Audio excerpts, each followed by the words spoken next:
그게 내 마음대로 되나? 뭐 이런 표정들이신 것 같은데요. 네. 오늘은요 9월 첫 주일입니다. 맞죠? 네. 8월의 무더운 여름이 끝나고요. 이제는 선선한 가을, 새롭게 출발하는 9월의 첫 출발점에 서 있는데요. 교회도 실질적으로 9월부터 이게 하반기가 시작돼요. 맞죠? 그래서 조금 있으면 우리 권찰의 코이노니아, 금요일 날 모여서 하는 권찰의 코이노니아도 시작을 하고요. 목요일 날 하는 전도팀도 출발을 하고, 또 아기 학교도 개강을 하고, 또 쉬었던 여러분의 기도 생활도 개강을 하고, 멈췄던 성경 읽기도 개강을 하고, 말씀 묵상하던 것도 개강을 하고, 우리의 신앙도 개강을 해야 돼요. 네. 그래서 이 가을에 여러분이 예배의 자리, 또 하나님의 기도의 자리에 의자를 바짝 당겨 앉아서 우리 주님께서 예배하신 그런 은혜가 충만히 임하는 가을이 되시기를 간절히 소원합니다. 성경은 사람들의 이야기예요. 그러나 사람들의 이야기가 성경에 실려 있는 이유가 뭐냐? 사람들의 이야기가 사람들의 이야기로 끝나지 않기 때문에 그런 거예요.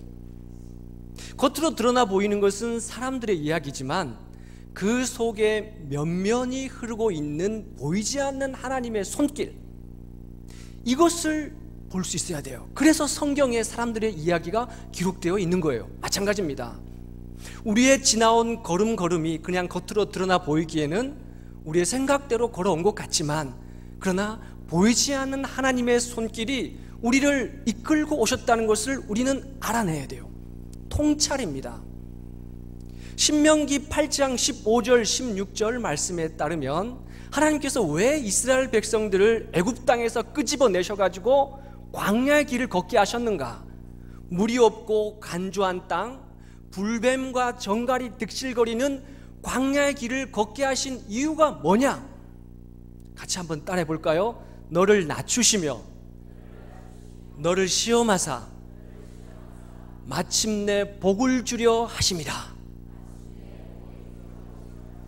마침내 복을 주려 하심이라. 우리는 원하지 않았어요. 기대하지도 않았고 싫어했어요. 그럼에도 불구하고 원치 않았던 광야의 길을 우리가 걸어갔던 것이 뭐냐? 마침내 우리의 인생을 복된 인생으로 빚어가시기 위한 하나님의 손길이라는 것을 우리에게 알려주시는 거예요. 우리는 오늘 본문을 펼치면서 유대 광야에 우뚝 솟아있는 한 인물을 만나게 되는데, 그 인물은 세례 요한입니다. 3장 1절에 따르면 그때 세례 요한이 이르러 유대 광야에서 전파하며 말하되, 이렇게 시작을 하고 있어요. 세례 요한. 여러분, 세례 요한 하면 어떤 이미지가 떠오르십니까? 저처럼 깔끔하게 머리도 깎고 또 세수도 하고 또 양복도 차려입고 넥타이도 매고 그런 깔끔한 이미지가 떠오르신가요? 아니면 헝클어진 머리에 움푹 들어간 눈, 툭 튀어나온 광대뼈, 누더기 옷을 걸치고 허리에 가죽띠를 질끈 동여매고 마치 광인에 가까운 그런 모습이 떠오릅니까? 후자죠. 본문 4절에 보면요, 그는 낙타토롯을 입고 허리에 가죽띠를 띠고 뭘 먹었냐? 뭘 먹었습니까? 메뚜기하고 석청. 석청은 뭔가요? 야생 꿀입니다. 꿀. 건강식품으로 먹은 게 아니에요. 우리는 요즘에 몸에 좋다면 뭐든지 다 먹잖아요. 땅을 파서 막 벌레도 집어먹고 막 다 먹잖아요. 건강식품으로 먹은 게 아니고요, 그저 목숨을 연명하기 위해서, 생존하기 위해서 먹었던 거예요. 먹을 게 없으니까. 유대 광야에서는. 마태복음 11장 18절에 따르면 예수님은 세례 요한을 가리켜서 그는 먹지도 않고 마시지도 않는다. 예수님을 비판했던 사람들이 이렇게 말했잖아요. 세례 요한은 먹지도 않고 마시지도 않는데 예수님은 먹고 마신다, 이런 얘기를 했지 않습니까? 그 말은, 세례 요한은 무슨 말이냐면 모든 인간들이 주된 관심을 가지고 있는 무엇을 먹을까? 무엇을 입을까? 어떤 집에 살까? 어떤 옷을 입을까? 이런 거에 전혀 관심이 없었다는 거예요. 우리는 그런 관심 속에 빠져 살잖아요. 오늘 저녁은 또 뭐 해 먹을까? 오늘은 또 밖에 나가서 어떻게 좋은 음식점이 없나? 뭐 요즘에 TV 프로그램이 그런 프로그램 많잖아요. 뭐 생생정보통, 뭐 싱싱정보통인가요? 뭐 오지에서 그 소개하면 거기 다 찾아가더라고요. 우리의 주된 관심은 그런 데 있어요. 석정이하고 야생 메뚜기, 야생꿀을 먹고 살았다, 이 말의 의미는 그런 것에 전혀 관심이 없었다, 그런 뜻이에요.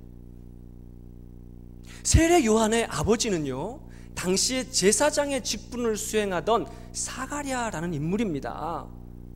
그렇다면 그의 아들인 요한은 당연히 제사장의 직무를 수행해야 되겠죠, 이어받아서.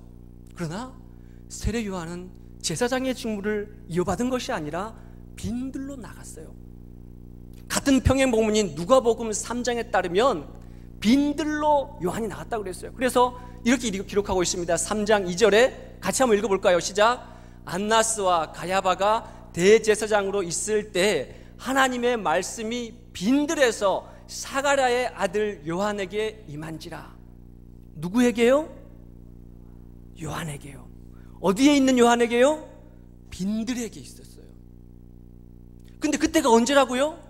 안나스와 가야바가 대제사장으로 있을 때. 당시의 주류 세력은 대제사장 안나스와 가야바였어요. 예루살렘 성전의 최고 지도자였기 때문에 모든 권력은 대제사장이었던 안나스와 그의 뒤를 이어 대제사장이 된 그의 사위 가야바였습니다. 그러면 상식적으로 하나님의 말씀이 임해야 되면 누구에게 임해야 되느냐? 예루살렘 성전에서 대제사장의 직무를 수행하고 있는 그 지체 높으신 안나스와 가야바에게 임하는 것이 상식적인 거예요. 그런데 오늘 성경은 그 안나스와 가야바에게 하나님 말씀이 임했다고 하지 않고 빈들에 있는, 광야에 있는 한 이름 없는 허름한 광인 같은 누더기 옷을 걸치고 있고 움푹 패인 눈으로 그저 목숨 연명할 정도의 야생 메뚜기, 야생꿀을 먹고 살아가고 있는 요한에게 하나님의 말씀이 임했다라고 성경은 기록하고 있는 거예요. 본문에 나와 있는 이 광야의 원래의 뜻은 뭐냐? 텅 빈, 아무도 거주하지 않는 황량한, 이런 뜻을 가지고 있어요. 아무도 거주하지 않은 텅 빈 그 광야에서 뭘 할 수가 있겠습니까? 여러분, 뭘 할 수가 있을까요? 사람도 살지 않고 먹을 것도 없고 네온 사인도 없고 TV도 없고 스마트폰도 없고, 아마 우리는 그런 곳에 들어가면 하루도 못 견딜 거예요. 어제도 여러분 축구 보시느라고 밤늦게까지 막 소리를 지르셨죠? 제가 이번에 휴가 때 섬해를 갔어요. 하룻밤을 보냈습니다. 섬에서 텐트를 치고.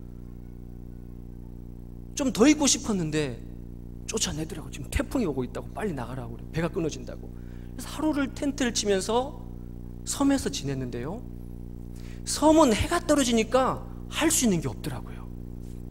깜깜해요. 텐트 속에서 그냥 가만히 누워있는 것밖에 할 수 있는 게 없었어요. 가만히 누워있는데 그때 귀가 쫙 열리더라고요. 그러면서 무슨 소리가 들려오냐면 쉴 새 없이 철썩거리는 파도 소리가 얼마나 계속 들려오는지 저는 그때 처음 알았어요. 파도가 쉬지를 않는구나. 파도는 휴가도 없어요. 한 번도 쉬지 않고 계속해서 파도가 치더라고요. 그리고 풀벌레 소리들, 그 동네에 있는 모든 풀벌레 소리를 다 모아놓은 것 같아요. 바로 귓가에서 얼마나 시끄럽게 울은지. 아니, 어떻게 또 제가 온 줄 알고 그렇게 환영을 안 해줘도 되는데 얼마나 풀벌레가 시끄럽게 울은지. 그리고 하늘을 올려다보니까 깜깜한 하늘에 총총히 빛나는 별을 볼 수 있더라고요.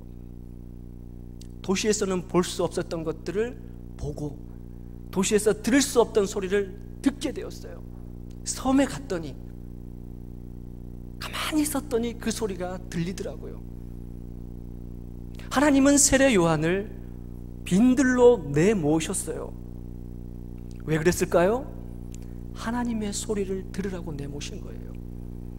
당신은 구약의 마지막 예언이 끊어졌습니다. 더 이상 하나님의 소리가 들리지 않는 암흑기라 그랬어요. 그래서 신구약 400년의 암흑기가 있어요. 그런데 하나님은 그 깜깜한 어둠 속에서 뭘 하고 계셨는가? 한 명의 사람을 빈들 광야로 내모셔서 우리 주님이 오시는 길을 예비하고 계셨어요. 하나님의 소리를 그에게 들려주셨다는 말입니다. 사랑하는 교회 여러분, 하나님은 종종 하나님의 사람들을 광야로 내몰아내세요. 미워서 그러는 게 아니에요. 하나님의 소리를 들으라고 광야로 내모시는 겁니다. 세상에 푹 빠져 지내면 하나님의 소리를 들을 수 없기 때문에 의지할 것 하나 없는 광야로 우리를 몰아내 보내시는 거예요. 광야는 의지할 곳이 없어요. 그래서 뭘 의지합니까? 하나님만을 바라볼 수밖에 없는 거예요. 어떤 집사님이 그런 말씀을 하시더라고요.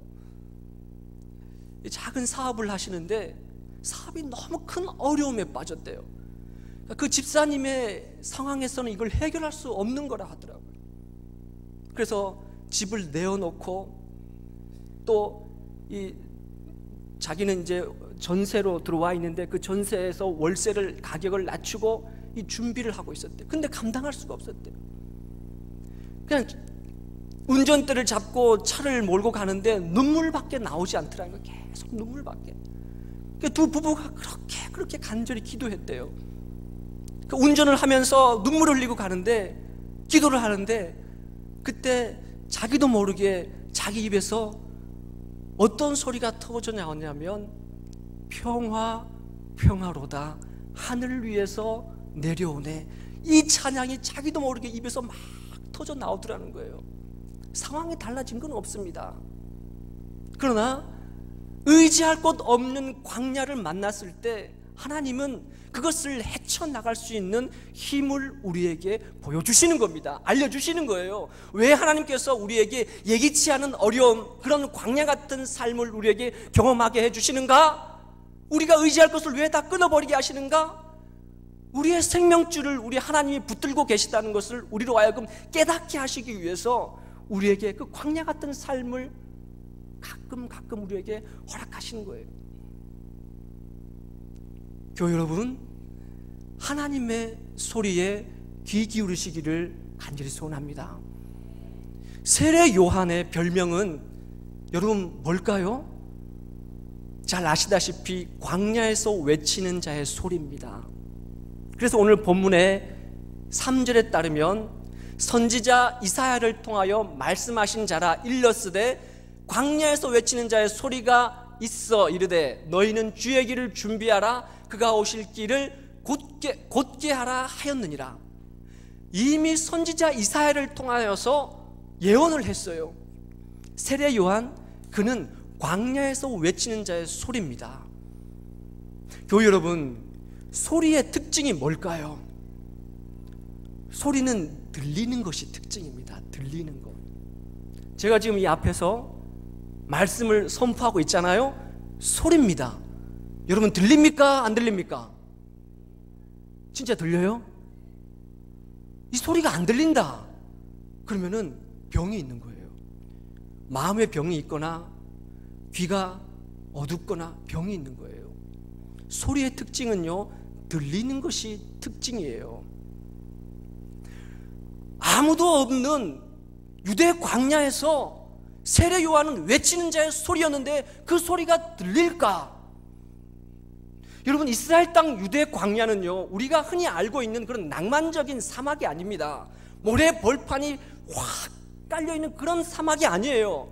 험산 줄령, 높고 높이 솟은 산, 바위와 돌들로 구성돼서 나무 한 그루 자라지 않는 그런 험산 줄령이 있는 사막이에요. 그래서 깊은 계곡이 있습니다. 물 한 줄기 흐르지 않는 계곡이 있는 그런 사막이에요. 광야예요.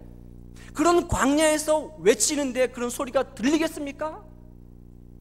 들려요. 세례 요한은 외치는 자의 소리인데 그 외치는 자의 소리가 비록 험산 줄령이 가로막고 있고 계곡이 그 소리를 막고 있어도 그 소리가 울려 퍼지고 들려지고 전해집니다. 왜 그럴까요? 살아있는 소리이기 때문에 그런 겁니다. 세례 요한이 외친, 광야에서 외치는 소리는 살아있는 소리이기 때문에 험산 줄령을 넘고 계곡을 넘어서 사람들의 심령을 파고 드는 거예요. 여러분, 세례 요한은 야생 메뚜기하고 벌꿀을 먹으면서 근근히 금욕하며 살아갔던 인물 아닙니까? 너무나 나약한 사람이었어요. 아마 모르긴 몰라도 바람 불면은 날아갈까? 그런 뼈밖에 남아있지 않은 그런 사람이었을 거예요. 그런 연약한 자임에도 불구하고 그가 내뱉는 소리는 살아있는 소리였다는 거예요. 왜요? 하나님이 세례 요한을 하나님의 목소리로 삼으셨기 때문에 그런 겁니다. 하나님이 그를 목소리로 삼으셨기 때문에 400여년의 어둠을 뚫고 하나님은 그를 통해서 하나님의 소리를 발하게 하셨다는 거예요. 사무엘상 3장 11절에 따르면 하나님이 말씀하실 때 그 말씀을 듣는 사람들의 두 귀가 울린다 그랬어요. 여러분들이 지금 이 예배 드리는 이 자리에서 하나님의 사람이라고 한다면 두 귀가 울리는 거예요. 하나님 말씀이 선포되는데 눈을 감고 자는 게 아니고 눈 부릅뜨고 하나님 나에게 무슨 말씀을 하시는가 듣는 거예요. 하나님이 세례 요한이 광야에서 세례 요한이 그 소리를 외칠 때 그 광야가 진동을 하는 겁니다. 왜? 살아있는 소리이기 때문에, 어둠을 뚫고 바위를 뚫고 나가는 소리이기 때문에 깨우는 거예요. 하나님 말씀이 선포될 때 예배당이 울리는 겁니다. 예배를 드리고 있는 여러분들의 심령이 쿵당쿵당 거리는 거예요. 그것이 살아있는 사람입니다. 여러분, 큰 북이 울릴 때, 작은 북이 울릴 때 그 옆에 있어 보셨습니까? 옆에 있는 사람이 심장이 국소리에 따라서 심장이 요동쳐요.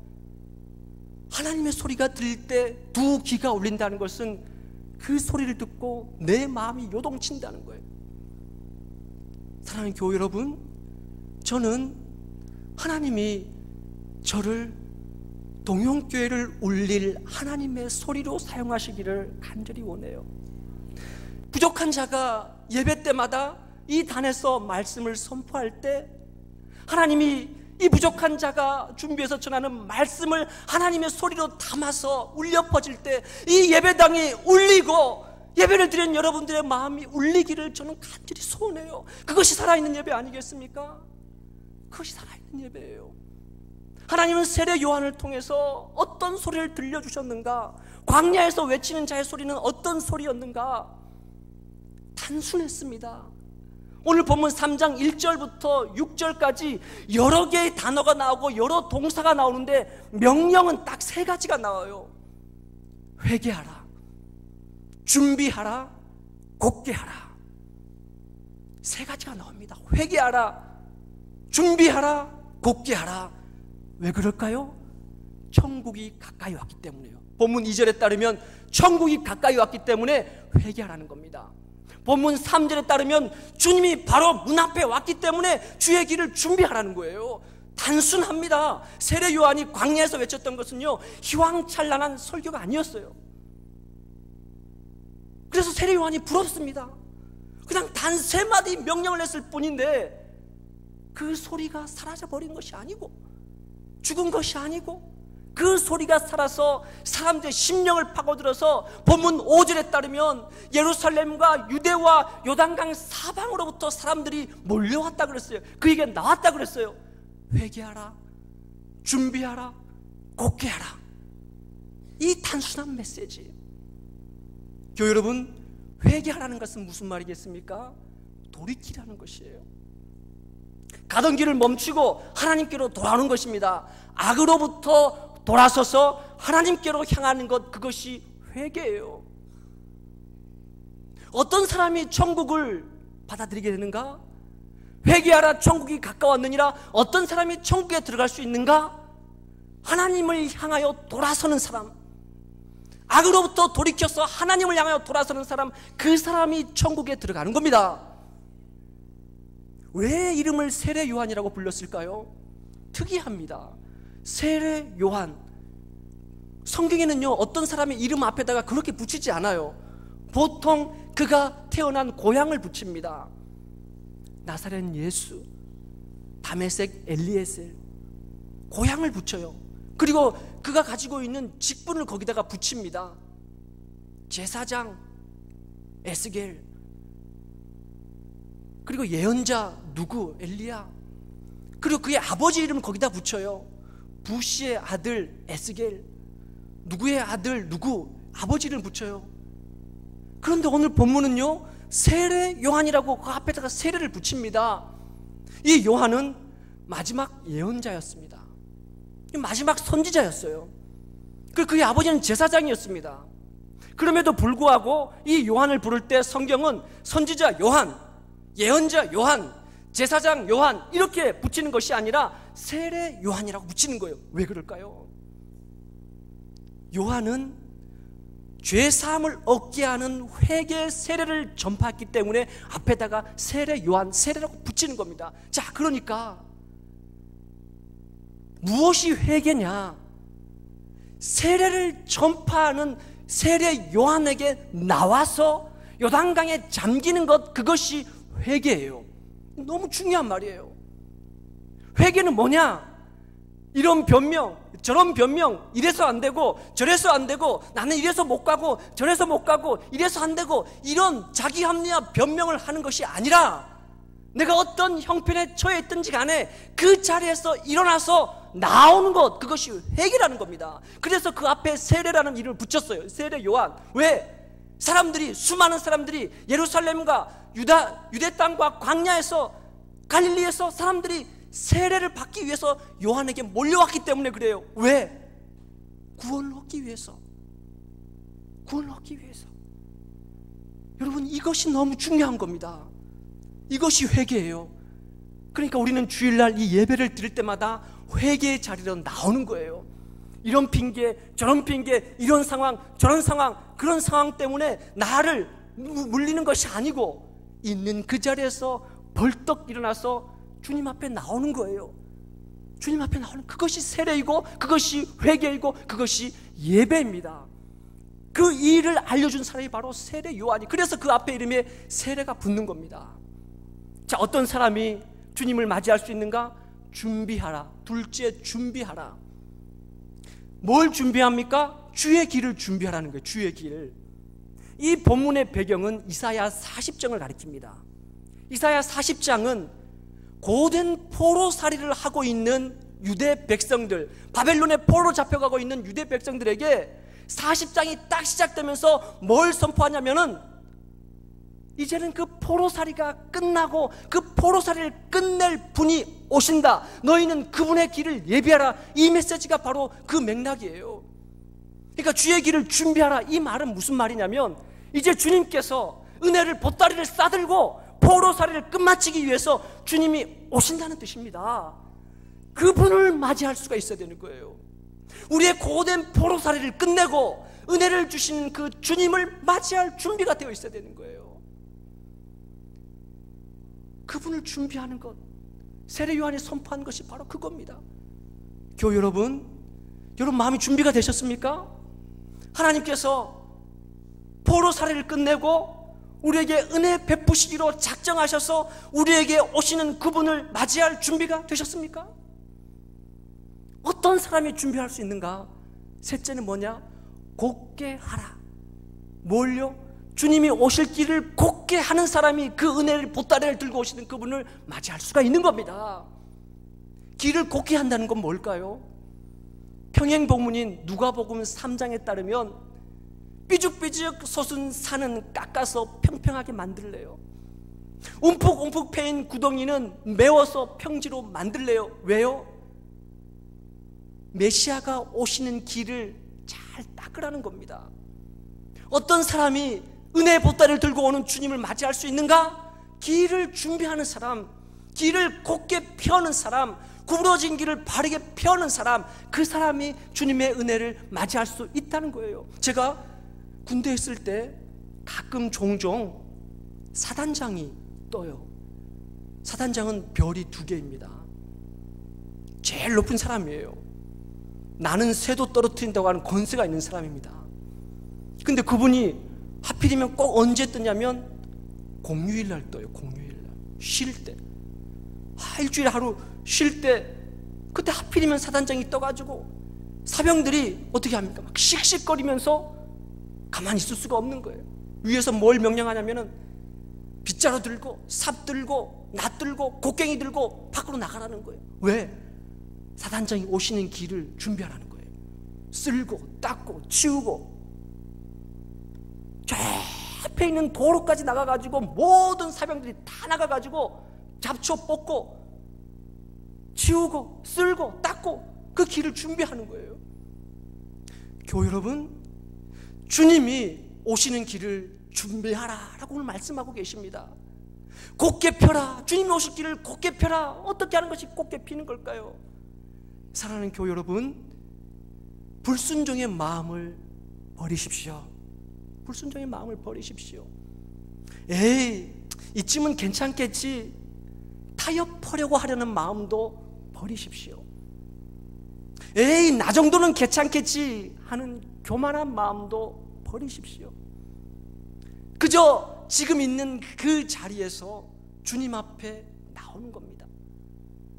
주님이 오시는 그 길에 울퉁불퉁 솟아있는 모든 것들, 장애물을 제거하고 우리에게 은혜의 보따리를 들고 오시는 그분을 맞이기 위해서 길을 곧게 펴는 사람, 내 마음의 불순종의 뿌리, 교만의 뿌리, 헛된 황된 것들의 모든 뿌리들을 다 내려놓고 그냥 세례 자리로 나오는 그 사람, 요단강으로부터 사방으로 몰려오는 그런 사람, 주일날마다 울리는 하나님의 소리를 듣기 위해서 예배 자리로 나오는 그런 사람, 그 길을 곧게 펴는 그 사람에게 우리 주님은 찾아오신다는 것을 기억하시고 회개하라, 준비하라, 곧게 하라, 이 말씀을 마음에 새겨서 주님의 길을 예비하는 여러분 되시기를 간절히 소원합니다. 하나님 아버지,